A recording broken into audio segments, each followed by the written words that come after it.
Buenos días, jóvenes. ¿Cómo les va? ¿Cómo están? Espero que súper Buenos bien. días. O buenas tardes. Excelente. Todavía no. Todavía Buenos no. días, profe. Buen día, buen día. Bueno, espero que estén súper bien ustedes, su familia y toda la gente que los rodea y la gente cercana a ustedes. Espero que eh, hayan, hayan recordado desinfectar su celular frecuentemente y ustedes mismos también de vez en cuando. Ya, entonces, ¿qué vamos a hacer hoy? Hoy en nuestra clase de ingeniería de software vamos a hacer algo, bueno, vamos a continuar con nuestro estudio de esta artesanía de hacer software, porque hay mucha gente que dice que hacer software es una cosa equivalente a hacer cosas con artesanía, cosas con greda, cosas que son un arte básicamente. Y no sé si ustedes sienten eso, tal vez cuando estaban en programas avanzada pensaban que todo es técnico, pero a medida que avanzan en su camino como ingenieros, se dan cuenta de que no todo es técnico y que a veces lo más complicado de un proyecto es lo que no es técnico, ¿ya? Porque lo técnico muchas veces es solucionable, o sea, uno o lee, estudia o compra algo y la parte técnica se soluciona. Pero es muchas veces la parte humana, el hecho del entendimiento de las cosas es lo que complica y la relación con los clientes sobre todo y con todos los stakeholders de los proyectos puede llegar a ser complicada, ¿ya? Entonces, la parte de ingeniería de software que nosotros estamos estudiando va a tener cosas técnicas, es verdad, pero también tiene elementos que no son tan técnicos y que son totalmente necesarios para que ustedes puedan desarrollarse bien en la profesión. Entonces, lo que vamos a hacer hoy, denme un segundo. Esto es correcto. Ya. Hoy, en cualquier momento, vamos a tener la ilustre visita de nuestro ayudante del curso, ¿ya? Para que ustedes lo conozcan y conversemos entre todos algunas actividades que yo quiero que ustedes realicen. Así que, por mientras él llega, vamos a continuar con lo que quiero que veamos hoy día. Hoy día la clase va a ser corta, como siempre, y en particular hoy, de la misma forma que el otro día cuando les conté el cuento de las historias de usuarios, me reutilicé algo que ya había alguien construido. Hoy lo que vamos a hacer es, yo les voy a contar algo de un libro que en particular a mí me gusta bastante, que se llama The Object Primer, que está escrito por un caballero que se llama Scott Ambler. Y que, ¿por qué me gusta? Porque es distinto a los libros de ingeniería de software. O sea, de hecho, este no es un libro de ingeniería de software en sí mismo, sino que es nos enseña cómo modelar cosas desde el punto de vista con un enfoque más moderno que otros libros de la misma índole, que por ejemplo el clásico de ingeniería de software es el Somerville, ¿ya? Ese es un compendio que trata de hacer todo, pero al final se está quedando como un poco viejo. Este libro me gusta mucho, no es nuevo, es como del 2000 poco, pero todo lo que dice todavía es muy relevante y me hace mucho sentido todo lo que dice y se acerca bastante a la forma en que yo pienso las cosas.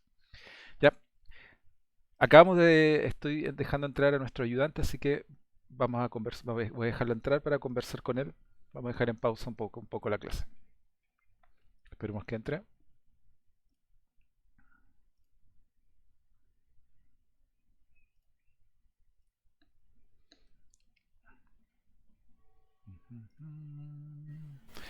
Don Oscar Flores.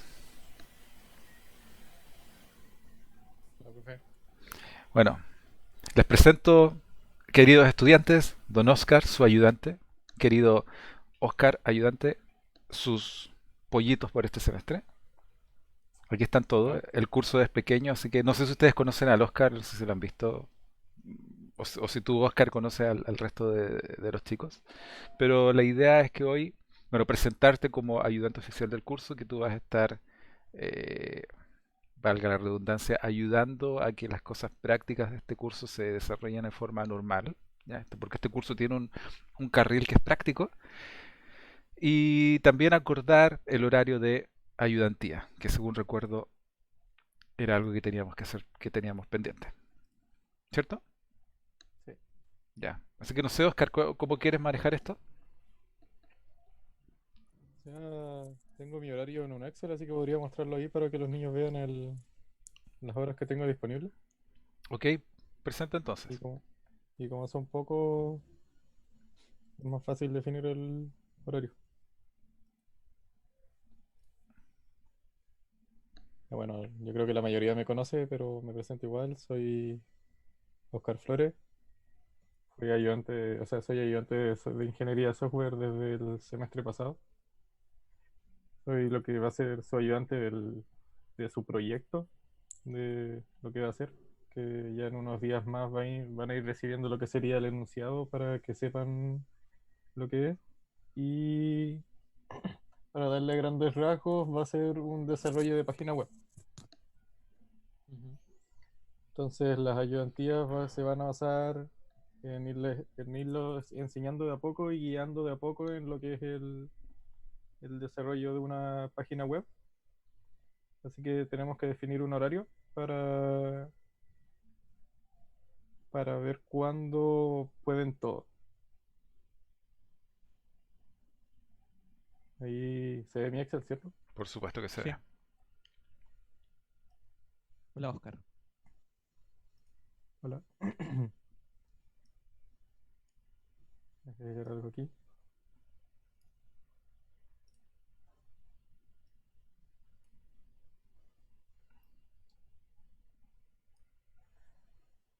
Entonces, los que se ven en blanco son mis horarios disponibles.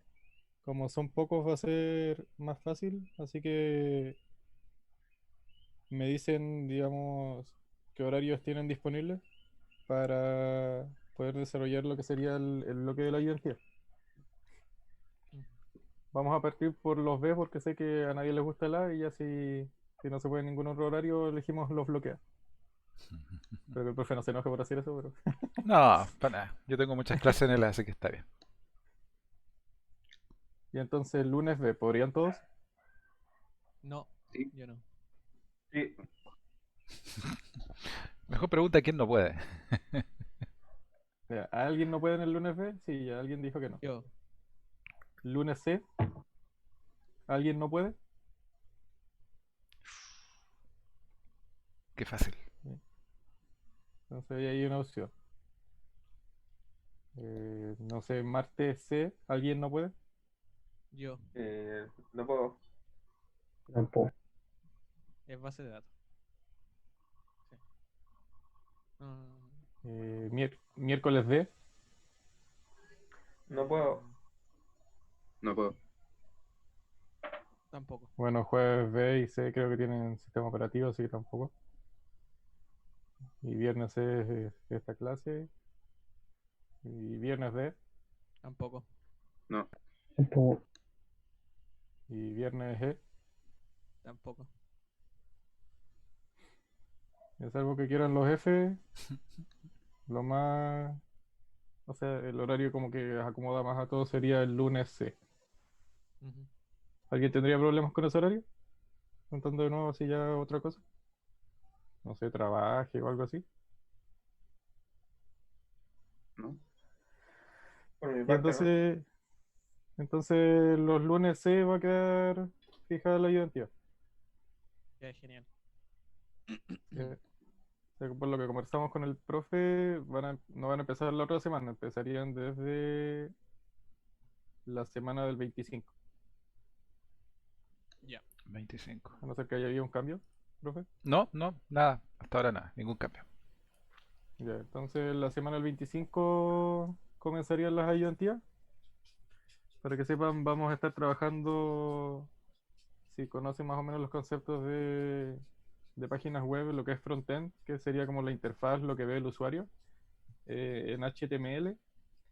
y backend, que es la parte de trasfondo donde viene todo lo que es la parte de la participación, o sea, la participación de lo que es la base de datos, las conexiones, todo lo que no ve el usuario en, en Node.js, Muy bien.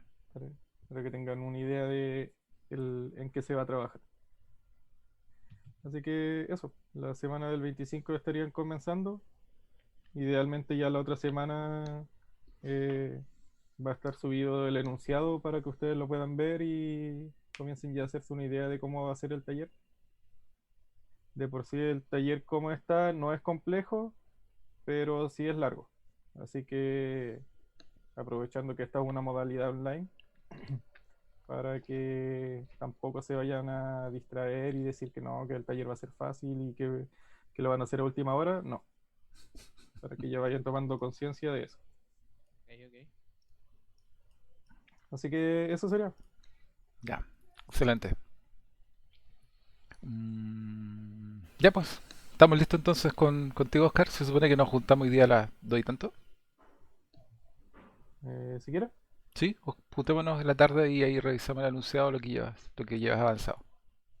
Porfa. Ya.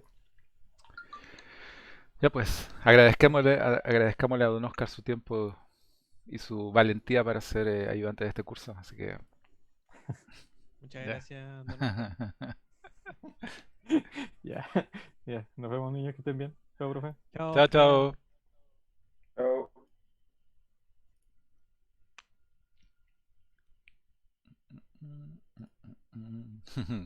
Ya, excelente. Ya, de verdad el taller se está haciendo con mucho cariño para ustedes, para que, como decía el Oscar, ¿no? Eh, a ver, mi sensación siempre, siempre en general con los trabajos que se hacen en los cursos, es que se hacen a última hora. ¿Ya?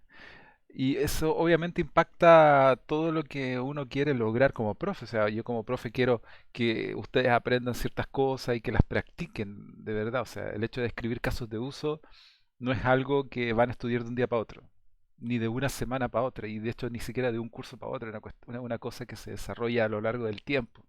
El estilo, la forma del entendimiento, lo mismo con las historias de usuario y con otras cosas más que se usan al hacer software. Entonces, yo lo que siento es que muchas veces los talleres o la parte práctica de los cursos se hacen por cumplir a última hora. Y eso como que rompe el sentido de hacer las cosas prácticas. ¿Sí? El sentido final de hacer las cosas prácticas es que la experiencia sea significativa, o sea, que ustedes y todos aprendan cosas practicando, obviamente, pero que esa práctica permita o que tenga cierto margen para la experimentación también, para equivocarse, para sentir en cuerpo, en el carne propia, lo que es hacer una experiencia de desarrollo de software, en este caso de este curso. Pero si lo están haciendo el viernes en la noche antes de entregarlo el sábado, se pierde todo, se rompe eso y al final lo que sucede es que si es que se aprueba el taller con un 4 es un 4. No, se aprendió lo mínimo necesario, ¿ya? Y al final lo mínimo necesario puede que sea lo mínimo necesario porque es lo mínimo, pero ojalá que el taller sea bueno y que se evalúe con un 7 un 8 un 10 ¿no? Lo que sea, o sea. Entonces, de verdad yo les pido que el taller no lo dejen para última hora, ya. Como le decía el Oscar, no va a ser complicado, ya va a tener cosas, pero en general se le dedican el tiempo a la semana, va a funcionar bien. Y ojalá es que cuando termine el curso al final del semestre podamos decir que ustedes tuvieron una experiencia significativa de aprendizaje, que no fue un proyecto como cualquier otro. Y aprendí algo, no aprendí nada, lo hice, me saqué un 4 y listo. ¿Ya? Profe, una consulta. Adelante. El taller lo vamos a desarrollar en conjunto, o sea, todos. O sea, obvio no usted, pero los cinco, ¿cierto? Estamos En viéndolo. grupo. De hecho, para eso me tengo que juntar con el ayudante para afinar los últimos detalles. Y entre eso es el hecho de si va a ser un grupo de 5 o van a ser grupos de a uno. Ah, ya, ya. ¿ya? Lo que sí va a ser un solo taller, o sea, no van a ser como proyectos independientes si es que fuera separados, ¿no? Va a ser un solo proyecto y simplemente vamos a decidir si es que cada uno hace su versión propia o todos cooperan para la misma versión. Eso lo tenemos que decir hoy día, Ya, así que está gracias. pendiente. Pero ese es el cuento, ¿ya? Entonces, y la idea es que el taller, bueno, vuelvo a repetir la misma frase, que sea una experiencia significativa, o sea, que todo esto que nosotros revisamos y conversamos en estas reuniones, donde yo básicamente les hablo y ustedes están ahí absorbiendo, el taller sea donde ustedes pongan eso a prueba y que, insisto, sea significativo y que puedan ustedes equivocarse y sin miedo a equivocarse. ¿Ya? No es como la prueba que están todos nerviosos y están escribiendo cosas porque el profe les va a poner mala nota o lo que sea. El taller es la oportunidad de explorar y equivocarse y que el ayudante les diga que algo está bien, está mal o que en el mundo del desarrollo de software hay cosas que están mal. Sí, es verdad, hay cosas que están mal. Pero de las cosas que están bien, uno puede hacer las cosas de distintas formas. Entonces, al final, como les decía, uno va desarrollando un estilo, una forma de trabajo, y eso se desarrolla con el tiempo. Si ustedes no se dan el tiempo para desarrollarse a sí mismos en ese ámbito, eh, no sé, no va a pasar nada, no va a ser bueno. Entonces, usen el tiempo, usen el curso, aprovechen el tiempo del ayudante, hagan que trabaja. A mí me interesa que él también trabaje y que aprenda también en esto, porque el que enseña aprende dos veces, como dicen por ahí, y que para ustedes esto sea significativo. Ya. Ya, entonces, lo que estábamos viendo yo les hablaba de este libro. Oh, espérense, ahí está. Yo les hablaba de este libro yo creo que es uno del, pu- de- del punto de vista del software, de la ingeniería de software, es mi libro favorito. Ya, aún no he encontrado otro que le gane. ¿Por qué? Porque tiene de todo, o sea, tiene desde cero hasta tener un software funcionando y explica todos los procesos, toda la forma que este caballero usa para llegar a un resultado final. Y recuerdo que yo les hice leer la parte de los casos de uso de este libro también, porque yo creo que lo explica muy bien y es un sentido un poco más moderno que otros libros, que por ejemplo el Somerville o el Larman, que también son como clásicos de la ingeniería de software, del estudio de la ingeniería de software. Pero yo creo que el enfoque que le da a este caballero Ambler es mejor. ¿Ya? Y en ese sentido, lo que vamos a revisar hoy día es algo que está relacionado con lo que nosotros hemos visto hasta ahora. Porque yo les he conversado, he hecho un poco hincapié en que los proyectos en general, o la forma en que los estamos enfocando, es que parten, digamos, en cero. Hay una necesidad, hay una persona o grupo de personas o empresa, lo que sea, que requiere algo. Y en el otro extremo deberíamos tener ya un sistema implantado funcionando todo bien. Entonces nosotros estamos al medio, nosotros estamos controlando todas las actividades que están al medio. Y una de las primeras actividades es capturar, entender lo que se requiere. Capturar requisitos, esa es mi palabra favorita. Otras personas le dicen elicitar y listar y un montón de otros verbos, pero a mí me gusta capturar, porque yo siento al final de cuentas que las ideas están como en el aire y es cosa de agarrarlas y documentarlas e implementarlas. Entonces para mí es cuerdo decir capturar los requisitos.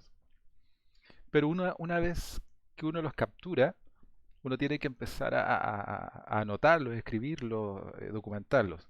Y hemos visto dos técnicas para hacer eso. Por un lado, está la técnica superhumana de las historias de usuario, y también está la técnica que es un poco más técnica, la técnica, de los casos de uso, alto nivel y de bajo nivel. Pero también hay otras formas de documentar cosas y que no están en competencia con estas dos cosas que yo les conté recién, sino que son complementos. ¿Ya? Y eso es, eh, se me perdió la ventana.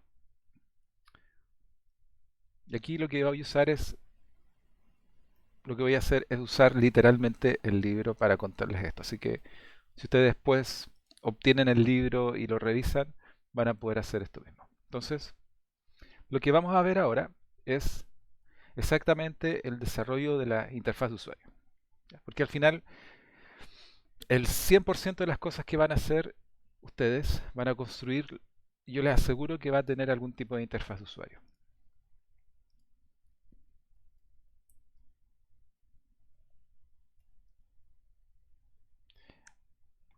Entonces, la idea es cómo hacer esto. O sea, porque ustedes la interfaz de usuario la pueden modelar, documentar de cualquier forma en términos concretos. Pero tratemos de ponernos de acuerdo en ciertas cosas que se deben cumplir, cuáles son las mejores prácticas que empíricamente se han demostrado que mejor funcionan en los proyectos de software. ¿Ya? Esperen, disculpen que mi celular no lo apagué. Ahí está. Ya.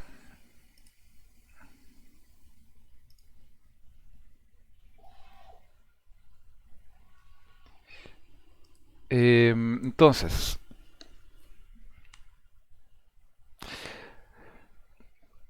algunas cosas que ustedes pueden desarrollar que caen en el conjunto de lo que se puede decir interfaz de usuario son cosas que están mencionadas acá. Miren. Dejen agrandar esta ventana. Ya. Son los prototipos. Ustedes saben lo que es un prototipo. O sea, un prototipo básicamente es una cosa que yo le uso para demostrar algo, pero es una cosa que puede que no tenga ningún trasfondo. Puede ser una hoja de papel con algo, puede ser un prototipo. Un auto hecho con palitos de maqueta para demostrar algo es un prototipo de un vehículo. ¿Ya? Los sketches, no sé si existe la palabra en español para sketch, pero un sketch es una cosa escrita en papel, ya que muchas veces se usa para poder comunicar y conversar con las personas. Puede ser un prototipo tradicional, que esto es interesante porque en mi historia profesional hacer esto es lo que más problemas me ha causado en la vida, ¿ya? Porque muchas veces uno para ser amable con el cliente, uno para prototipar la interfaz, uno hace una interfaz en algún lenguaje de programación real, por ejemplo, un lenguaje rápido, por ejemplo en Visual Basic, y uno hace un prototipo de pantalla y hace el formulario y pone botones, e incluso uno puede hacer ciertas acciones que cuando uno aprieta un botón que sucede algo. Hacer eso en Visual Basic es rapidísimo, ¿ya? El problema con eso es que si uno le presenta eso al usuario, el usuario en su mente inmediatamente lo confunde con el producto terminado. Entonces cuando uno le dice, este es el prototipo y tenemos que usar 6 meses para terminar toda la funcionalidad, lo típico es que dice, pero si ya está listo, ¿qué es lo que falta? ¿Ya? Entonces, o cuando le digo que para implementar lo que va dentro del clic del botón se necesitan semanas y muchas reuniones, me va a decir, pero si está listo, no veo dónde. Entonces, es muy complicado o es raya en lo peligroso el hecho de hacer prototipos tradicionales que funcionen. O sea, usando herramientas tecnológicas para hacer esto. Así que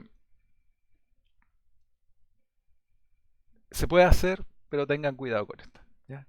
Y por otro lado, otro artefacto que es interesante generar es un diagrama, un diagrama que muestre cómo fluye la interfaz, o sea, qué cosas se muestran y respecto a las acciones que se hacen, qué cambios surgen en la interfaz. ¿Ya?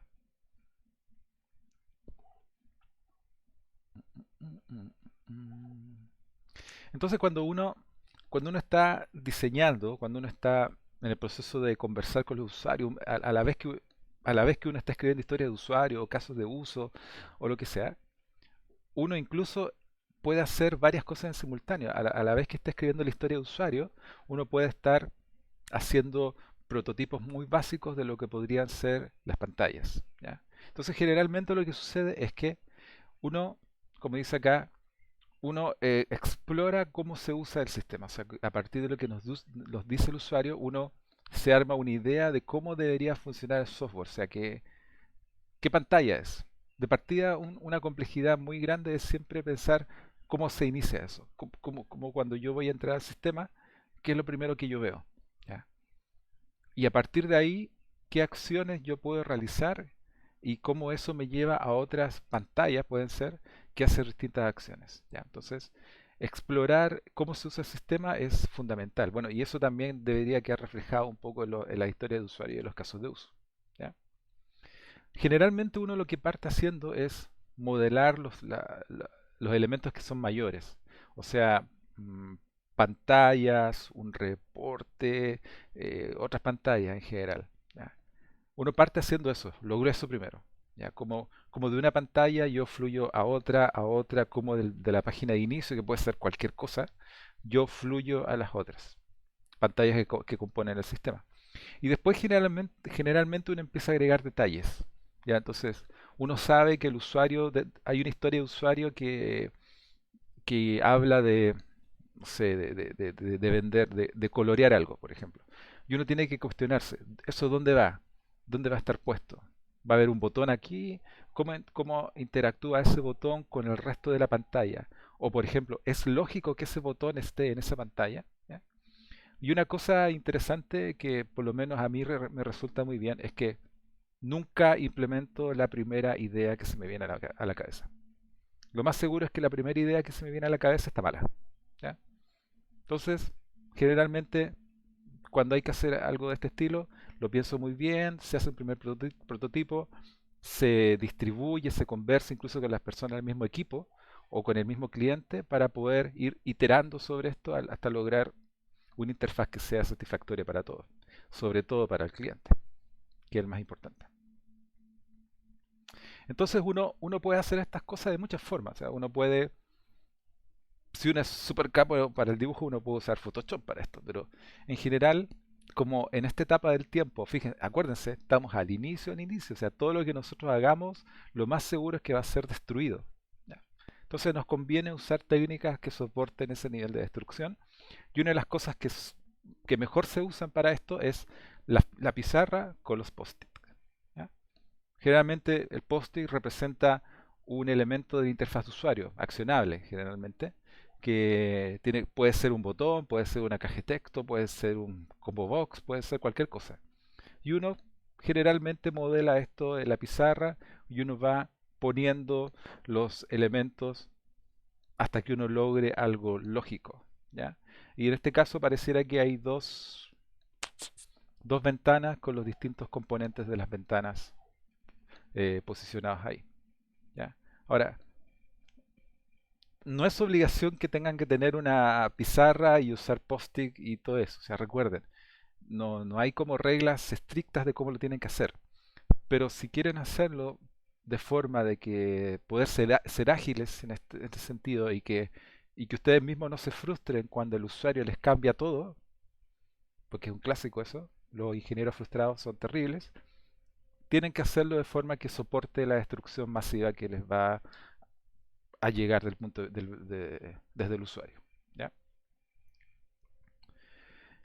Y el cuarto punto es, bueno, un poco lo que les estaba diciendo, explorar la usabilidad. Ustedes cuando armen cosas, no se olviden nunca de testearlas. Las testean con ustedes mismos, con su equipo, con el cliente. ¿Ya? Y si hay que hacer cambios, se hacen. Porque todavía no implementamos nada, todavía no pasamos del papel. O sea, hacer cambios en esta etapa es ultra barato. Porque es una pizarra, es un post-it, es una hoja de papel, o es borrar algo en el Photoshop, o en el GIMP, o en lo que sea. Si ustedes dejan que alguna corrección, algún error, algún cambio, lo dejan pasar a la etapa ya final, va a ser un cambio horrendamente costoso. Recuerden siempre que la curva de costo de cambio en un proyecto es una curva que va subiendo. Entre más después ustedes hagan el cambio, más costoso va a ser. Si hacen el cambio al principio, es tan simple como cambiar la historia de usuario, cambiar el caso de uso o cambiar la interfaz. O mover un post-it de un lado a otro, de un post-it de una ventana a otra, por ejemplo. Pero hacer eso en código, una vez que ya estaba todo funcionando, puede ser una bola de nieve que al final va a ser gigante, porque tiene que cambiar el código, tal vez tenga que cambiar funcionalidad, tal vez tenga que cambiar frontend o backend, tal vez tenga que cambiar hasta la base de datos, tal vez tenga que ajustar las pruebas, el testing que están haciendo, etcétera. ¿Ya? Hasta el cursor, ahí está el cursor. Entonces, ustedes deberían partir con eso. O sea, imaginarse lo que quieren hacer, prototipar a ese nivel básico. Probar, probar, probar hasta que llegan a algo que es con lo que todo el mundo se siente cómodo. Bueno, y cómoda. ¿Ya?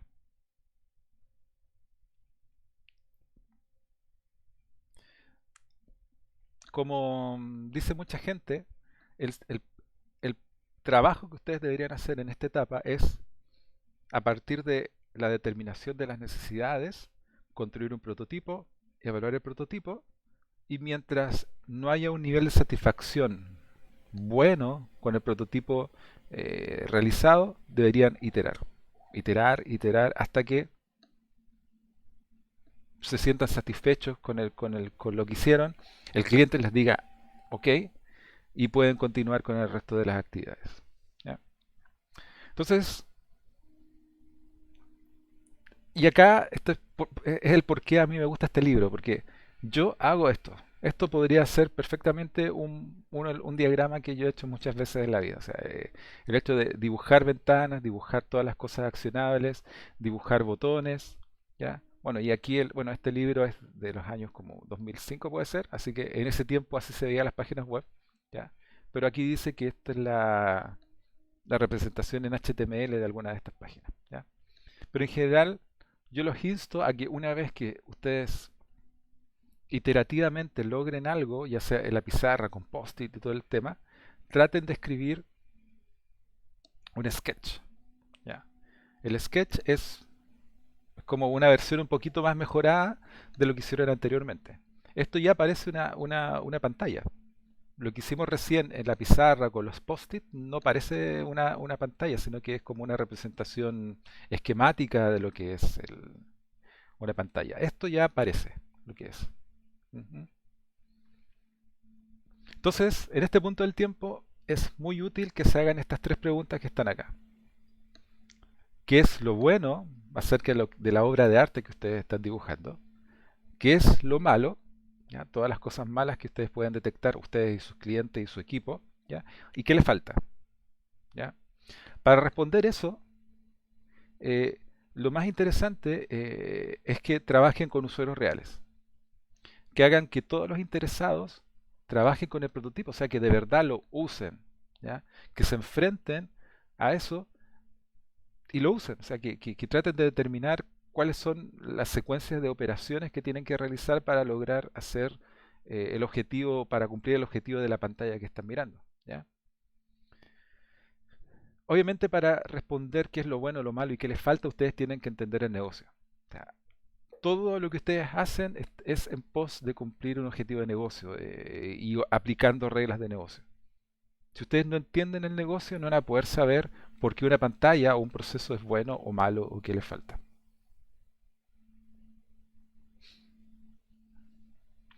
Otra cosa muy, muy importante es que ustedes todos solamente tenemos que prototipar las cosas que realmente vamos a hacer. No hay que caer en la tentación de agregar un botón para algo que no está dentro del alcance actual de lo que estamos haciendo. Este proceso de prototipado normalmente o en los proyectos tradicionales se hace al principio, pero en las metodologías ágiles muchas veces esto se realiza muchas veces, o sea, se realiza frecuentemente después de cada iteración. Todavía no vemos eso, todavía no logramos, no les cuento acerca de ese proceso, pero esto de modelar la interfaz se puede realizar muchas veces, ¿ya?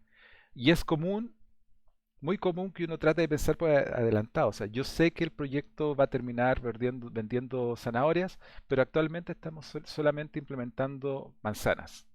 Y yo podría caer en la tentación de a poner ahí un botoncito para las zanahorias, pero no. El alcance actual es solamente manzanas, así que no vamos a agregar zanahorias. Aun cuando eso puede causar un poco de retrabajo después, pero actualmente tenemos que enfocarnos en lo que estamos construyendo. Todos sabemos, pasando al otro punto, es que ninguno acá es experto en interfaces. ¿Ya? Si ustedes vieran mis pantallas, son terribles. ¿Ya? Tal vez las de ustedes son mejores, ojalá que sean mejores. ¿Ya? Muchas veces se requiere la ayuda de gente experta en el tema, o sea, que nos ayuden a que se vea mejor, ¿ya? Y que nos den sus recomendaciones respecto a cuál es la mejor forma de presentar la información, sobre todo. Los expertos visuales no solamente ayudan a que se vea bonito, que la fuente, que el color, no, sino que también pueden ayudar al hecho de que las pantallas se estructuren de forma que faciliten la lectura. No sé si ustedes, por ejemplo, han visto cómics o han leído cosas. Cuando ustedes leen eso, es como evidente el flujo de cómo ustedes tienen que ir leyendo las pelotas del diálogo, por ejemplo. Generalmente no hay ambigüedad. ¿Por qué? Porque alguien pensó y conoce la naturaleza humana y estructura las cosas para que uno las vaya leyendo como son y que no haya ambigüedad respecto a que si leí un diálogo antes, un diálogo después. Los expertos en interfaces de usuario son capaces de hacer eso, o sea, de, de poder estructurar las cosas de acuerdo para que el humano que las va a leer eh, no tenga ningún problema al usar el producto. Y al diseñar pantallas es muy interesante hacer eso también. O sea que si ustedes necesitan que se haga una secuencia de operaciones, por ejemplo, un ejemplo muy burdo, que esas operaciones estén en orden. O sea, no van a poner un botón aquí, otro acá, otro aquí, otro acá, y al final el humano que usa esto no va a tener idea cómo sale la pantalla. ¿Ya? Otra cosa muy interesante es que cuando uno está prototipando, uno muchas veces cae en la tentación de irse al detalle técnico, irse al detalle técnico. Es muy recomendado y la experiencia dice que ojalá todavía seamos agnósticos respecto a las decisiones técnicas. Que no nos preocupemos de que si esto va a ser web o si va a ser una aplicación Android o iOS y nosotros sabemos que el iOS hay que ponerle un botón de back. Android hasta la versión no sé cuánto no tenía botón de back, pero a partir de no sé si esta versión sí las tiene y que alguna cosa que queremos hacer no se puede hacer en la plataforma X. Todavía no nos preocupemos de esas cosas. Implementemos la funcionalidad que nosotros queremos hacer porque esa funcionalidad tiene que estar implementada en cualquier plataforma que nosotros querramos que el sistema esté. O sea, no importa si es iOS o Android o X, el hecho de que tenga que haber algo para que las personas compren esas manzanas tiene que existir. ¿Ya? El cómo, bueno, si es que no se puede implementar exactamente lo que ando buscando, bueno, después veremos el cómo. Pero por ahora el flujo de trabajo es un poco lo que importa al diseñar con la pantalla. Entonces, eso tiene que ver con la parte estática, o sea, cómo yo dibujo la pantalla. Tengo una pantalla que tiene cosas que yo acciono. ¿Ya? Otra cosa que es interesante es, a este le voy a poner zoom porque si no, no se ve nada.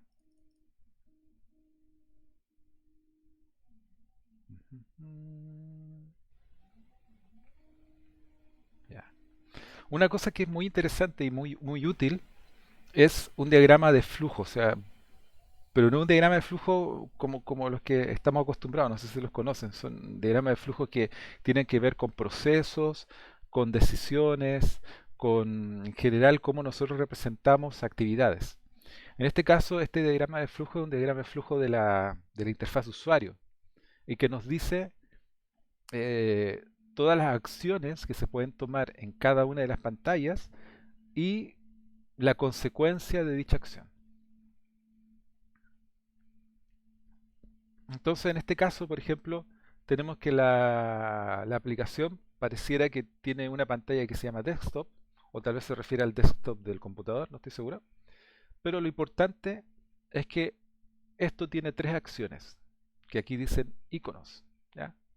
Un icono que se llama planificar, otro que se llama estudiante y otro que se llama crear estudiantes. Y al hacer la acción, Suceden cosas. Lo que sucede es que se muestra una ventana. Hay un formulario o ventana o como se llama en el sistema que estamos usando. ¿Ya? Y, por ejemplo, en el buscar estudiante hay una acción que se ejecuta o que se gatilla al apretar un botón que se llama enrolar, lo que hace que lo que hace es que se muestre otra ventana, la cual tiene 1, 2, 3, 4 botones, los cuales también gatillan otras cosas y etcétera, etcétera, etcétera. ¿Ya? Entonces, ¿para qué sirve esto? Para poder graficar qué es lo que hace cada cosa que nosotros tenemos en la interfaz. ¿Ya? Y esto es muy útil porque nos permite, a mí cuando yo implemento esto, cuando yo estoy ya en el punto de programar, yo veo este diagrama y sé lo que tiene que hacer cada botón o cada elemento de la interfaz. Si hay un elemento que no tiene acción y sobre todo que son elementos que son accionables, como los iconos, los botones, y no está acá, entonces no hay que sacar el botón. Ahora, en este diagrama no se muestran los elementos que no son accionables, o sea, no están las etiquetas, no están, etcétera. Cualquier cosa que no sea accionable no está acá. ¿Ya?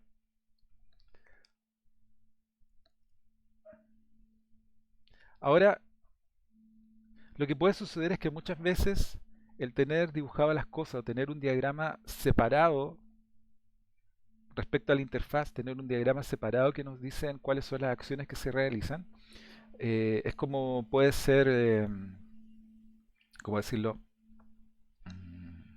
Complicado de usar, no sé, puede ser propenso al error, etcétera.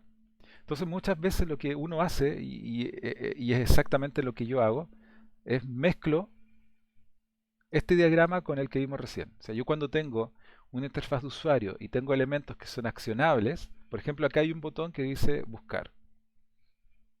Yo lo que hago personalmente es al botón de buscar le agrego una flecha que y pongo acá una pelota que me dice cuál es el proceso que se tiene que realizar o que se tiene que gatillar y eso lo conecto con, con la otra ventana que hay que hacer. Al final les voy a dibujar un ejemplo con mi mala letra para ver si se entiende. ¿Ya? Pero a veces es mejor tener todo en el mismo lugar que tener dos diagramas por separado. ¿Ya? Entonces, fíjense, estamos modelando, haciendo prototipos, gastando tiempo. Bueno, esto es un gasto de tiempo, pero no es un gasto de tiempo inútil. Una cosa que la mayoría de nosotros no toma en cuenta, sobre todo la gente que es como muy inocente al programar, es el tema de la usabilidad. La usabilidad significa si es que lo que nosotros estamos construyendo realmente cumple las expectativas desde el punto de vista de la persona final que lo va a usar. Si es que puede uno usarlo de forma correcta. Porque muchas veces uno hace interfaces para uno. Y es clásico, es requete clásico. Yo lo he visto como profe cuando reviso cosas. Me entregan una interfaz de usuario y la interfaz es negra con letras verdes con fuente Courier 8, por ejemplo. Claro, el chico se cree super hacker y todo el tema. Y es para él.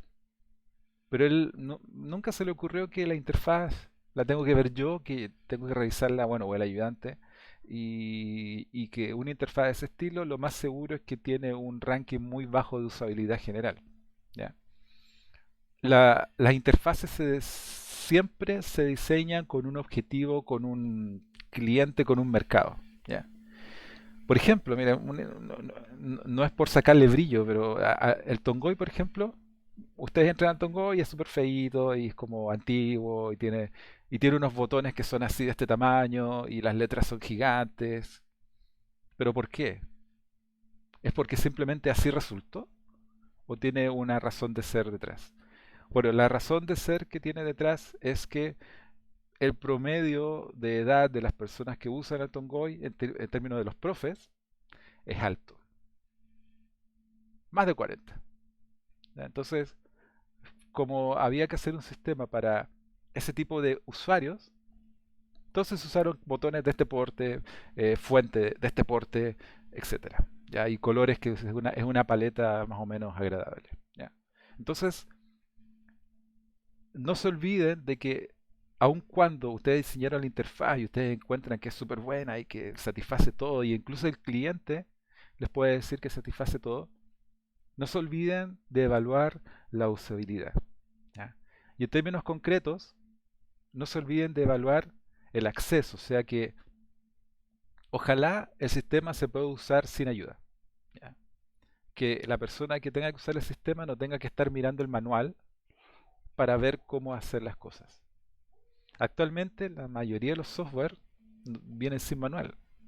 Si ustedes abren un iPhone, el iPhone no viene con un manual de usuario, sino que debería ser tan fácil de usar que uno lo usa. El Android igual, el Windows igual debería, ¿ya? No significa que sea realmente tan fácil de usar, pero para el 90 y no sé cuánto por ciento de la gente es suficiente, ¿ya? Entonces, y yo estoy seguro que cuando la gente de Microsoft hace Windows, para allá apunta, ¿ya? Que el 90 y tanto por ciento de la gente puede usar Windows sin manual, ¿ya? Por otro lado, esto es una cosa que puede interferir con otros requerimientos, es que el sistema que ustedes realicen no tiene que hacerle la vida difícil a los power users, ¿ya? Si hay una persona que es avesada en el tema, lo que ustedes hagan no tiene que impedir que haga su trabajo bien. O sea, básicamente tienen que diseñar interfaces que sean fáciles de usar, que sean lógicas, incluso para un usuario que no tiene, que, que tiene cero experiencia en el sistema, pero también tiene que permitir que los usuarios que son avesados también puedan usar el sistema. Fíjese en el Excel, pues. El Excel es súper simple, simplemente es una grilla con cosas y los usuarios entran. Y la gente que no sabe usarlo, bueno, lo usa generalmente como lista y escriben cosas. Yo he visto que hay usuarios que cuando quieren hacer un cálculo, sacan la calculadora manual, hacen el cálculo y el resultado ellos lo digitan en una celda, ¿ya? Funciona. Pero si yo soy avesado, pucha, hago un botón y lo engancho con una macro que calcula, etcétera, etcétera. Entonces, desde ese punto de vista, el Excel permite que cualquier usuario lo use, sin manual básicamente, pero si yo soy un power user, también me permite usarlo con toda su funcionalidad. Por otro lado, el, lo que ustedes diseñen o la forma en que ustedes estructuren las cosas debe permitir que las personas vayan usando el sistema cada vez mejor. O sea, puede que cuando ingresen por primera vez sin manual, bueno, pueden hacer cosas básicas, pero en la medida que van usando el sistema, sean más capaces las personas de hacer cosas mejor y llegar cada vez más lejos, ¿ya? El sistema debe permitir que realmente los usuarios logren hacer el trabajo que tienen que hacer, ¿ya? Que ojalá sea más simple que hacerlo en papel y que sea más rápido, ¿ya? Eso es el principal objetivo de cuando ustedes hacen una interfaz de usuario. Y una cosa que está puesta al final es que el contexto de la interfaz que ustedes están haciendo debe ser representativa del entorno real donde funciona la aplicación. O sea, uno puede, cuando uno está diseñando algo, uno lo puede modelar de infinitas formas. De ellas, no sé, la mitad son malas, pero la otra mitad puede que sean buenas, pueden que sean razonables, pero de aquellas hay que elegir las que me permiten a mí trabajar de forma mejor y que realmente funcionen en el mundo real, ¿ya? Yo también he visto muchas interfaces de usuario que son súper bonitas, que en el mundo de las pruebas, en el computador del desarrollador o incluso cuando el usuario la está probando en la tranquilidad de su computador, funciona. Pero en el mundo real se queda corto, ¿ya? Piensen, por ejemplo, en el diseño que tiene que tener la interfaz de usuario que utiliza un cajero o cajera en un supermercado. Uno de los requisitos fundamentales de eso es que tiene que ser rápido, o sea, las cosas tienen que pasar, pasar, pasar, pasar, pasar, ¿ya? Piensen en la cantidad de formas en que esa interfaz de usuario se podría haber diseñado. Y de hecho he visto puntos de venta puntos de venta que se usan sobre todo en lugares más pequeños, que son terribles porque hay que básicamente ingresar las cosas, hay que pistolear, ingresar, y al final, seguramente cuando los desarrolladores probaron eso, lo testearon, lo encontraron bien, pues si al final lo hicieron ellos. ¿Cómo voy a encontrar malo algo que yo mismo hice? Tal vez cuando lo probaron con los usuarios, en un entorno controlado y agradable, también funcionó, se encontraba razonable. Pero cuando lo probaron en el campo, ahí donde importa, lo más seguro es que ya no funcionaba bien. No es que no funcionara de verdad, sino que realmente no es apropiado para el entorno donde se tiene que desarrollar el final. ¿Ya? Si ustedes, no sé, por ejemplo, ya, esto es una cosa que tiene que ver ya con tanto hardware como software, pero si van a desarrollar, no sé, algo, un sistema que lo va a usar personas, por ejemplo, que usan guantes. Me acuerdo de un sistema que vi una vez en un ferrocarril y el conductor del tren usaba unos guantes gigantes. Obviamente no le puedo pedir que el sistema, la interfaz de usuario, sea una interfaz touch con botoncitos chiquititos. ¿Ya? No le puedo pedir que use un mouse. Tampoco le puedo pedir que use un teclado. Y de hecho esa interfaz estaba hecha, era como una, me acuerdo que era una calculadora gigante con así cada botón. ¿Por qué? Porque el usuario tenía dedos de gigantes por el guante que estaba usando. Entonces, no se olviden siempre que las cosas que ustedes diseñen no solamente tienen que ser, no solamente tienen que cumplir todo lo que hemos hablado hasta ahora, sino que tienen que ser apropiadas para el contexto real donde se usan las aplicaciones. No se olviden de eso. Estoy acá. ¿Ya? ¿A dónde voy acá? Ah,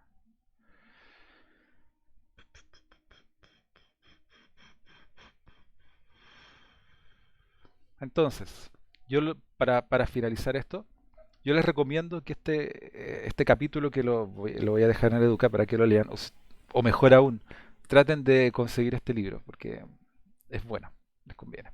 Cuando esté en inglés, pero acostúmbrense. Entonces, lo que hemos aprendido ahora, o lo que hemos revisado, es, como dice acá, explorar, incluyendo todos los elementos de la interfaz de usuario. ¿Ya? Y los conceptos que están detrás del hecho de diseñar buenas interfaces de usuario.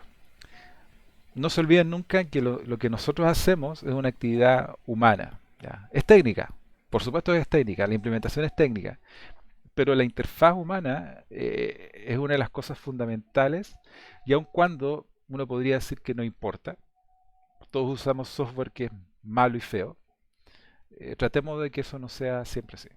¿Ya? Ya pues chicos, eso era de lo que tenía que hablarles hoy. Espero que les haya hecho sentido las cosas que les dije, que no es para que se asusten ni para que se estresen, pero en la medida que ustedes desarrollan la mano para hacer dibujos y hacer eso, van a perder la inocencia, ¿ya? Y eso es muy importante para un ingeniero, el hecho de que perder la inocencia en términos de que no confíen en su primera idea, piensen las cosas bien, apóyense en otras personas y recuerden que las cosas siempre se usan en un contexto, ¿ya? Eso es, jóvenes, lo que tenía para hoy día. Les pido disculpas por no haber subido un documento que tenía que haber subido durante la semana. Me confundí, así que gracias, don Diego, por recordármelo. Jeje. Jeje. Así que, bueno, de nuevo, por favor, si es que tienen la oportunidad, adquieran, consigan este libro. Y con todo esto, si no hay preguntas, nos estaríamos viendo en la próxima clase. Profe, una consulta. Consulte. ¿Sabes si el viernes hay clases? Porque el jueves es feriado y el viernes creo que cuando estábamos en la U años pasados es feriado sindical. Miren, en el Tongoy, ubican Tongoy, ¿cierto? Ese sistema tan bonito, con botones tan gigantes y feos. Acá abajo hay un link que dice información de la escuela de ingeniería. Ustedes lo pinchan, ordenan para que todo se vea. Y aquí arriba siempre hay dos links que dicen calendario de actividades docentes. Si ustedes pinchan cualquiera de los dos, les recomiendo el que dice resumido. van a ver un calendario de cosas. Y si ustedes hacen, ¿dónde estamos? 21 de... Pip. No hay clase. No hay clases. Ya, entonces, Genial. cualquier duda que tengan respecto a fechas, revisen primero acá. Aquí debería aparecer todo. Si es que no aparece, me preguntan. Ya, profe. Muchas gracias. Ya, jóvenes, entonces, si es que no hay preguntas, ¿hay más preguntas? No, Profe, A ver. sí. profe, oiga, de casualidad usted no tiene el libro que nos lo pueda compartir. Voy a hacer mi esfuerzo para que lo tengan. Ya que igual lo estuve buscando y no lo puedo encontrar. No, no, Es difícil. pero es difícil encontrarlo, pero los voy a ayudar, no se olviden. Ya. ¿Sí? Es que no puedo decir que les voy a compartir un archivo, po. No puedo fomentar la piratería. Así que voy a tener que borrar este segmento del video cuando lo suba a YouTube. Ya, Sí. chicos, ya. Ya, pues entonces nos estamos viendo en la próxima clase. Así que cuídense, limpien el celular. Así que estén bien. Chao, profe. Usted igual Chao, limpie. profe. Chao, profe, que estén. Chao, Chao, cuídense. profe. Adiós.